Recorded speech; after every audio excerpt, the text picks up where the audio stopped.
Non, non. Bonsoir Alison. Bonsoir. Vous allez nous montrer aujourd'hui comment se maquiller avec une moufle. What a day for a daydream. What a day for a daydreaming boy. Na na na na na na na na.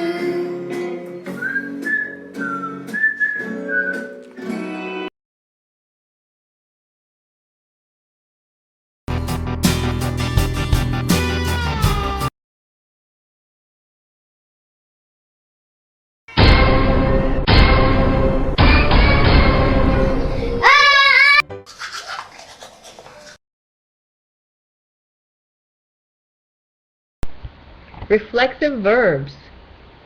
Les verbes pronominaux et les verbes réflexifs. Qu'est-ce qui arrive avec ça? Well, if you go to about.com, you'll see pronominal verbs actually have 3 different subcategories, and one of them is reflexive verbs. So often they'll say reflexive verbs and pronominal verbs are the same thing, just because the biggest category of pronominal verbs happens to be reflexive verbs. So for you right now, a reflexive verb and a pronominal verb, you don't need to know the difference. What that means is, it's a verb where you have a little pronoun in front of it that shows you that you're doing it to yourself, or the person you're talking about is doing it to themselves.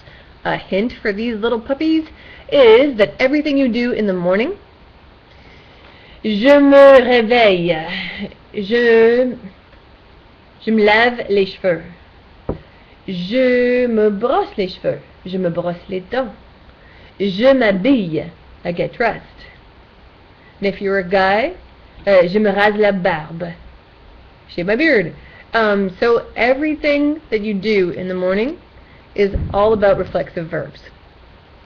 There's also a ton of other ones, which is why I gave you that little game to play. You just need to do 10 verbs in each column, and there's 3 columns. It's really fun. They give you a time limit of 10 minutes, and if you get tired of it, or you're like, oh my gosh, I really don't know, you press the button and it shows you all the answers. It gives you the verb in English, and then in French you just have to type it in.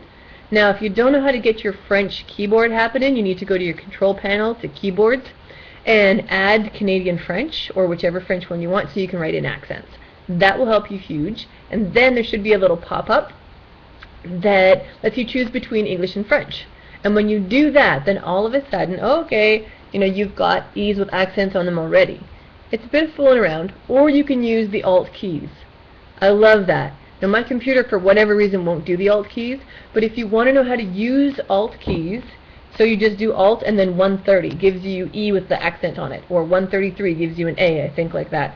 There is a list of those on about.com and elsewhere as well. Super useful, so you don't have to change your keyboard over, because many keyboards won't do that. Alright, have fun! Amuse-toi bien!